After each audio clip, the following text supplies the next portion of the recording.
अस्सलाम वालेकुम। ये चंद साल पुरानी बात है। मैं जिस कंपनी में काम करता था वो हर महीने के शुरू में एक जानवर ज़िबह किया करते थे और सारा गोश्त कंपनी के मुलाजमीन में बांट दिया करते थे। मेरे हिस्से में कोई 10-12 किलो गोश्त आता। महीने के आखिर में जब हाथ तंग होता और सब्ज़ी लेने के भी पैसे ना होते तो गोश्त दस्तयाब होने की वजह से बस यही पकाते। इस गोश्त के वजह से सारा महीना अच्छा गुजर जाता और इसका फ़ायदा ख़ास तौर पर तब होता जब कोई मेहमान घर आता। सच पूछे तो कंपनी की इस नेकी की वजह से घर आए मेहमानों के लिए परेशानी जैसे ख़त्म ही हो गई थी। मेहमान आता तो फ़ौरन गोश्त पका लेते, खुद भी खाते और मेहमान भी खुश होकर जाता।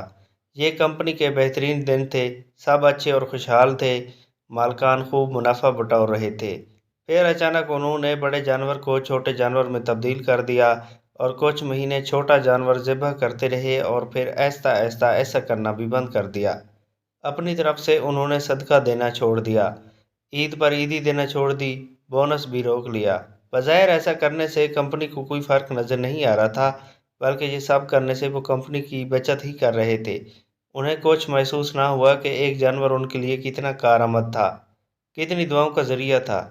शायद ज़्यादा मुनाफा की वजह भी यही था। बोनस और ईदी मुआशी खुशहाली की चाबी थी। वो शायद ये सब नहीं जानते थे और फिर कुदरत ने आहिस्ता आहिस्ता फ़र्क वाज़े करना शुरू किया।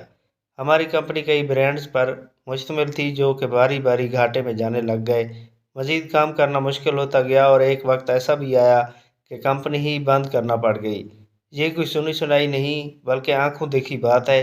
कुदरत का निज़ाम और बदला अपनी आंखों से देखा है। कुदरत भी तब ही नवाजती है जब आप खैर बांटने में पहल करते हैं, नेकी करने में बुखल से काम नहीं लेते, लोगों के लिए आसानियाँ पैदा करते हैं और जहाँ आप मखलूक के लिए खैर का हाथ पीछे खींचते हैं, कुदरत आपके काम से बरकत निकाल लेती है। हमें लगता है कि छोटी छोटी बातों से कोई फ़र्क नहीं पड़ता, जबकि अल्लाह ने कुछ निज़ाम तय कर रखे हैं, कुछ असूल व ज़वाबित बना रखे हैं कि जिनमें ऊंच नीच करने से, बेईमानी करने से, नियत बदल जाने से सीधे काम भी उल्टे होने लगते हैं। सोने को भी हाथ लग जाए तो चांदी बन जाता है और चांदी सिल्वर की तरह हो जाता है। हम भूल जाते हैं कि हमारे वाफिर में मखलूक का हिस्सा भी शामिल है। हमारा नफ़ा मुस्तहिक लोगों की दुआ में छुपा है। हमारी कामयाबी में और भी बहुत से अमल कार फरमा होते हैं। बस गौर व फिक्र करें और ऐसे कामों से बचें कि जो डायरेक्ट अल्लाह के मखलूक से वाबस्ता हों, क्योंकि मखलूक से जुड़े काम ही बरकत और नहुसत का सबब बना करते हैं। और याद रखें कि मखलूक खुश हो तो खुदा खुश होता है। वीडियो देखने का शुक्रिया। अपनी राय ज़रूर कमेंट करें।